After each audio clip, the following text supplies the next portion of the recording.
The confrontation with David happened on a Friday evening when he came home expecting his usual routine of dinner, television, and pretending that our marriage wasn't built on lies. Instead, he found me sitting at our dining room table with Patricia Williams and a stack of financial documents that represented 8 years of systematic deception. Sarah, what's going on? Who is this? David, this is Patricia Williams, the forensic accountant I hired to investigate our marital assets. Patricia, this is my husband David, who apparently has been hiding $800,000 from me. David's face went through a series of expressions: confusion, recognition, panic, and finally a kind of resigned anger. You hired a forensic accountant. Sarah, this is insane. What's insane is discovering that my husband has been lying to me about our financial situation for our entire marriage. Patricia spread the documents across the table with professional efficiency. Mr. Chen, we've conducted a comprehensive audit of your financial holdings. We've also spoken with your accountant, Robert Harrison, who provided full documentation of all your hidden assets. You spoke with my accountant? David's voice was barely a whisper. We did. Mr. Harrison was very cooperative.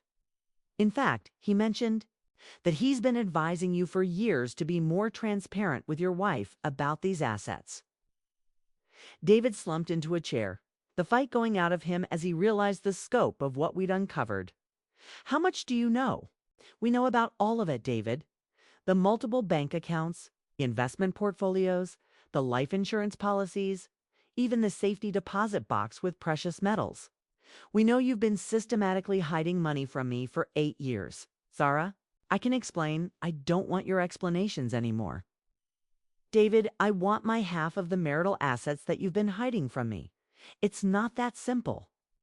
Some of that money is tied up in investments. Some of it is business capital. All of it is marital property that you've been keeping secret from your spouse, Patricia interrupted. Under community property law, Mrs. Chen is entitled to half of everything you've accumulated during the marriage. What do you want from me? David asked, looking defeated. I want you to liquidate half of all hidden assets and transfer them. 2 accounts in my name, I said. I want full transparency about our finances going forward. And I want you to understand that if you ever hide money from me again, I'll take everything. And if I refuse, then I'll file for divorce and let a judge decide how to divide assets that you've been hiding. Judges don't look kindly on spouses. Who can conceal marital property, David? You could end up losing much more than half.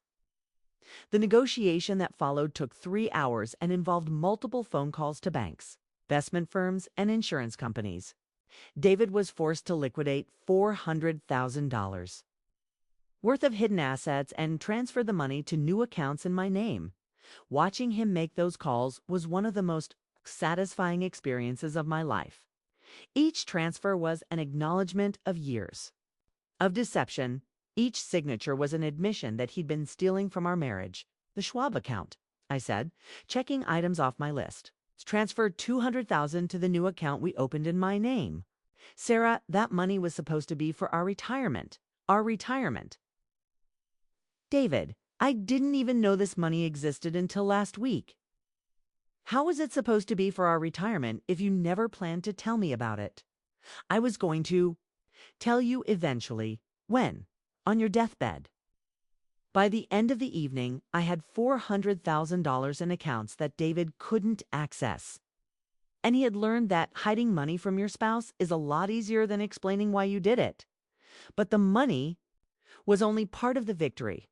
The real satisfaction came from watching David realize that his own accountant had been the key to exposing his deception. I can't believe Robert gave you all that information, he said, as we were finishing the paperwork. Robert Harrison is a professional with ethical obligations, Patricia explained. When faced with a legitimate forensic investigation, he chose to provide accurate information rather than participate in ongoing deception. He's been my accountant for 10 years. And he's been uncomfortable with your financial secrecy for most of that time. He told us that he repeatedly advised you to include your wife in financial planning discussions. I thought I could trust him to keep my business private. Your business. Yes. Your illegal concealment of marital assets. No. The aftermath of the financial disclosure was swift and decisive. David moved out of our house the following week, unable to face the daily reminder of how thoroughly his deception had been exposed. We filed for divorce 2 months later, and the proceedings were surprisingly straightforward, since all the hidden assets had already been discovered and divided. The divorce settlement was generous in my favor, partly because David's concealment of assets had violated his fiduciary duty as a spouse, and partly because he wanted to avoid a trial where his financial deception would become public record.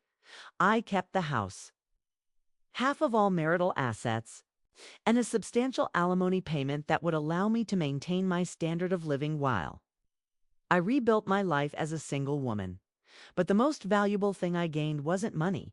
It was the knowledge that was strong enough to fight for what was rightfully mine, smart enough to hire the right professionals, and determined enough to expose lies that had been hidden for years. 6 months after the divorce was finalized, I received an unexpected call from Robert Harrison, David's former accountant. "Mrs. Chen, I wanted to reach out and apologize for my role in your husband's financial deception. I should have insisted years ago that you be included in financial discussions. Mr. Harrison, you ultimately did the right thing by cooperating with our investigation." "I did, but I should have done it sooner. I've actually changed my practice policies as a result of your case. I no longer provide services to married clients who insist on keeping their spouses in the dark about financial matters. That's a good policy. I also wanted you to know that your ex-husband has been trying to find a new accountant, but word has gotten around about what happened. Most reputable firms in the area won't work with him now." The professional consequences for David extended beyond just finding a new accountant. His reputation in the insurance industry had been damaged by the divorce proceedings, and several clients had moved their business to other brokers. When they learned about his financial deception, David had thought he was smart enough to hide money from his wife indefinitely. What he'd actually done was create a paper trail that led directly to his own downfall, maintained by the very accountant he'd trusted to keep his secrets. A year later, I ran into Patricia Williams at a coffee shop downtown. She'd moved on to other cases, but she remembered our investigation clearly. "How are you doing, Sarah? Any regrets about exposing David's hidden assets?" "None at all. Best money I ever spent was hiring you to find that money." "Which one of the more satisfying cases I've worked on?" "Your husband was so confident that his accountant would never cooperate with an investigation. He never considered that ethical professionals don't like being asked to participate in deception. Do you think he learned his lesson? I doubt it. Men who hide money from their wives usually see it as a control issue rather than a trust issue. He probably thinks he just needs to be more careful next time. Well, that's his next wife's problem, speaking of which I heard through professional circles that he's engaged again. Some woman he met at a business conference." I felt a moment of sympathy for David's new fiancée, whoever she was. She had no idea what she was getting into with a man who saw financial deception as a normal part of marriage. "I hope she's smarter than I was," I said. "You weren't stupid, Sarah. You were trusting. There's a difference." "Maybe, but I'll never be that trusting again." Some stories end with reconciliation and renewed trust. This one ends with a woman who learned that the best way to catch someone hiding money is to hire their own accountant to find it. David had spent 8 years building an elaborate system of financial deception, confident that his wife was too, trusting and too financially naive to discover his hidden assets. He'd relied on his accountant's discretion and his own ability to deflect questions about money. What he hadn't counted on was that his wife would eventually get tired of being lied to, smart enough to hire professionals, and determined enough to follow the money trail wherever it led. The $400,000 I recovered from David's hidden accounts became the foundation of my financial independence. I invested it wisely, bought a smaller house that I could afford on my own income, and built a life where I never had to wonder if someone was lying to me about money. But the real victory wasn't financial. It was personal. I'd learned that. I was strong enough to fight for what was mine, smart enough to outmaneuver someone who thought he was smarter than me, and brave enough to end a marriage that was built on lies. David wanted to hide money from his wife. What he actually did was teach his wife that she was capable of finding anything he tried to hide, with the help of the very professionals he'd trusted to keep his secrets. Sometimes, the best way to catch a liar is to hire their own accomplices to tell the truth. I wasn't hiding anything. I was protecting our future, building security for both of us by lying to me about how much money we have, by letting me stress about bills while you had hundreds of thousands of dollars in secret accounts. Sarah, you don't understand business finances. This money isn't just sitting there. It's working capital. It's investment funds. It's money that you've been hiding from your wife for 8 years. The argument that followed was unlike anything we'd ever had. David alternated between justifying his secrecy and minimizing its importance. He claimed he'd been planning to tell me about the accounts when the time was right. He insisted that keeping separate business finances was normal and that I was overreacting. But I wasn't overreacting. I was finally seeing clearly. David, I want you to transfer half of that money into our joint accounts immediately. I can't do that. It's not that simple. There are tax implications, business considerations. Then I want to meet with your accountant. I want a full financial disclosure of our marital assets. That's not necessary, Sarah. I can explain everything. No, you can't, because you've been lying to me for 8 years. I don't trust your explanations anymore. That's when David made his fatal mistake.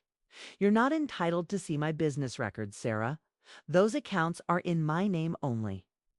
We live in a community property state, David. Everything you've earned during our marriage is half mine, regardless of whose name is on the account.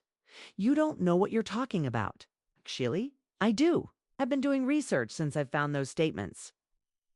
And I've decided to hire a forensic accountant to trace all of our marital assets. You can't do that without my permission. Watch me.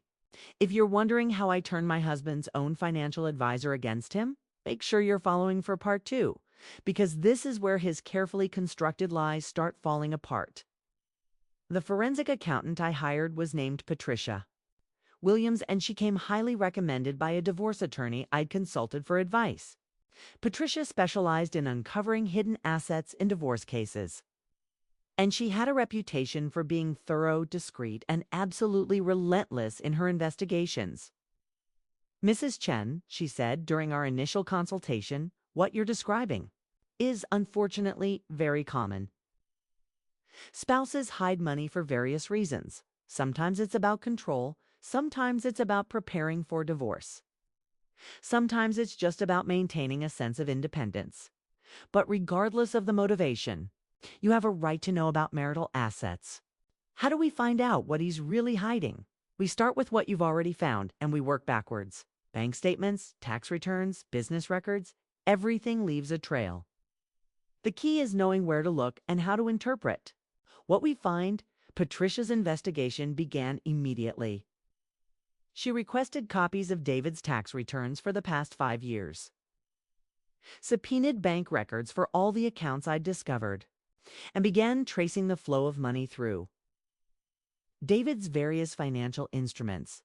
What she found was even more extensive than I'd suspected.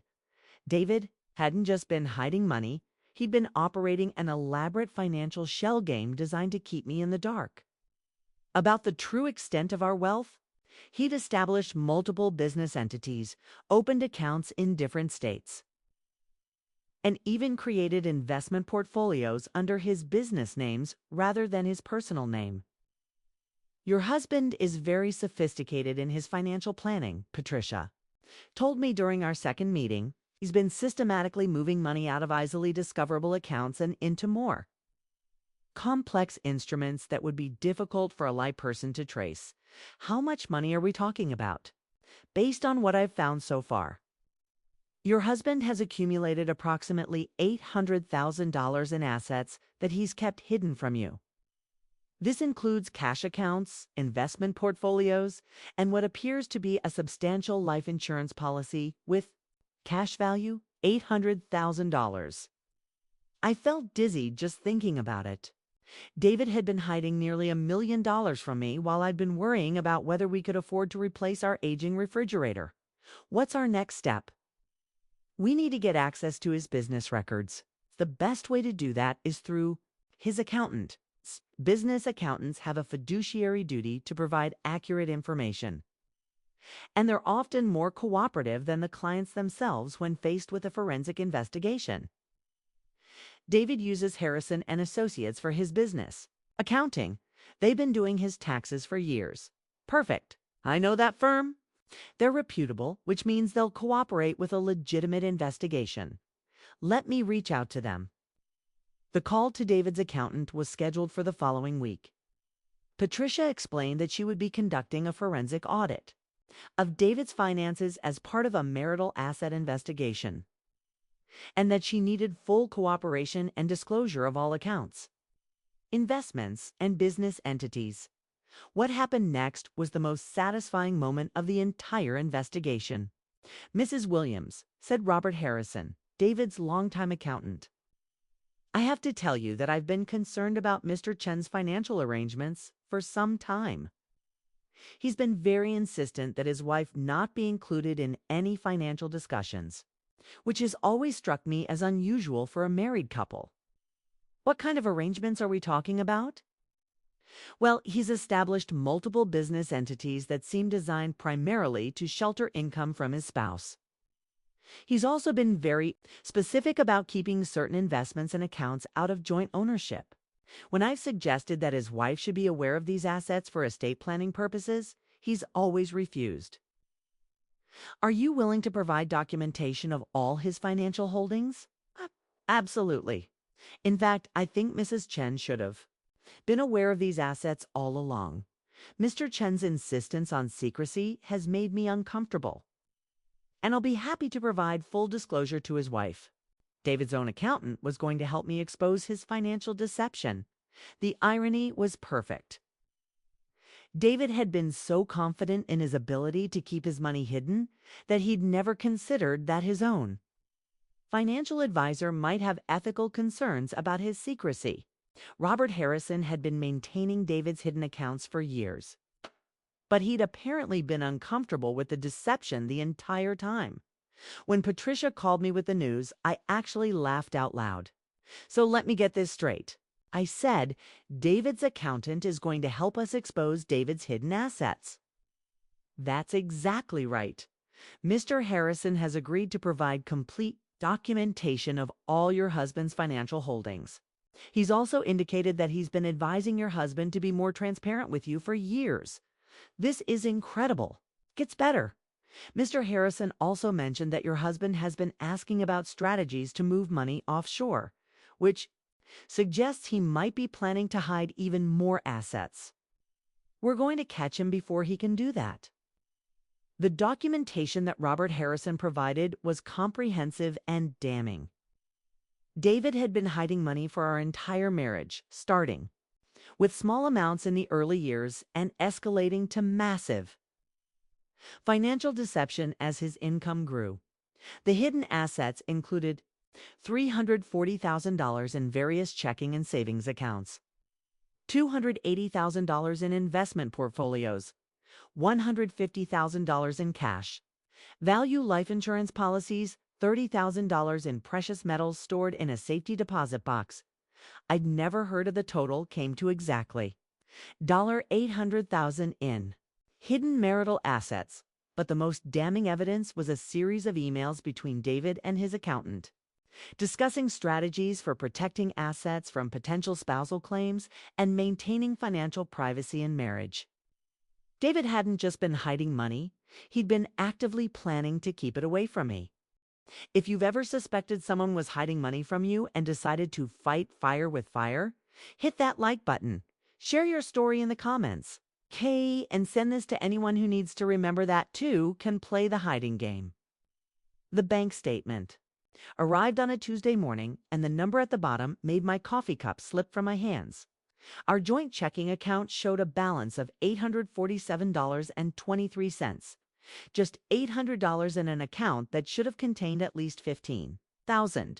From David's latest commission check, I stared at the paper, my mind racing through possibilities. David was a successful insurance broker who regularly brought home commission checks ranging from $10,000 to $20,000. Last month alone, he'd closed 3 major commercial policies that should have generated significant income. So, where was the money? David, I called upstairs where he was getting ready for work. Can you come down here for a minute? What's up, babe? He said, appearing in the kitchen while adjusting his tie. He looked relaxed, confident, like a man, without a care in the world. I'm looking at our bank statement. Where's your commission from the Henderson deal? And the Morrison account? His face flickered with something annoyance, maybe, or calculation. Oh, those checks got delayed. Do you know how corporate accounting is? Should be in next week. David, you told me 2 weeks ago that you'd already been paid for Henderson. You said we could finally book that vacation to Italy. Did I? I must have been thinking of a different deal. These things take time, Sarah. You know that. But I didn't know that because David had always been vague about the specifics of his business finances. For our entire 8-year marriage, he'd handled all the money while I focused on my career as a graphic designer. I made decent money, but David's income was supposed to be the foundation of our financial security. Now, I was starting to wonder if that foundation was built on lies. The suspicions had been building for months. David's stories about work didn't always add up. He'd mentioned closing big deals, then claimed the payments were delayed when I asked about our savings goals. He'd bought expensive new clothes and gadgets, but somehow our joint accounts never seemed to reflect his supposed success. David, I want to see your commission statements. I want to understand how much money we're actually bringing in. Sarah, you don't need to worry about that stuff. Kai handled the business finances. You handled the household budget. It's worked fine for 8 years. It's worked fine because I trusted you. But looking at this bank statement, I'm starting to think that trust was misplaced. His jaw tightened. What's that supposed to mean? It means I want transparency. Want to see where our money is going and where it's coming from. We're supposed to be partners, David. We're partners. But that doesn't mean you need to micromanage every aspect of my business. I'm not trying to micromanage. I'm trying to understand why we have $800 in our checking account. Okay, when you've supposedly earned $50,000 in commissions. Over the past 3 months, David grabbed his briefcase and headed for the door. I'm late for work. We'll talk about this later. Oh, we didn't talk about it later. David came home that evening with flowers and takeout from my favorite restaurant, deflecting my questions with romantic gestures and promises that everything would be clearer once his big deals came through. I wasn't buying it anymore. That night, while David slept beside me, I did something I'd never done before. I went through his things, not out of jealousy or paranoia, but out of a growing certainty that my husband was hiding something significant from me. What I found was worse than I'd imagined. Hidden in his home office, buried under insurance manuals and client files, were bank statements for accounts I'd never heard of.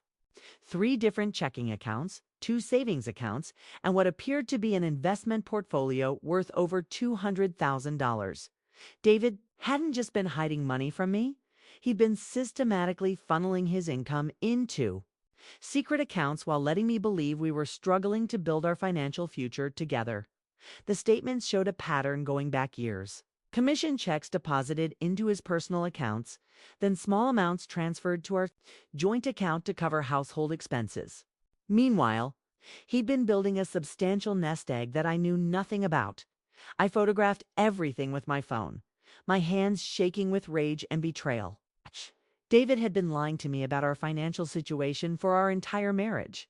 While I'd been carefully budgeting our household expenses and putting off purchases I wanted because money was tight, he'd been accumulating wealth in secret.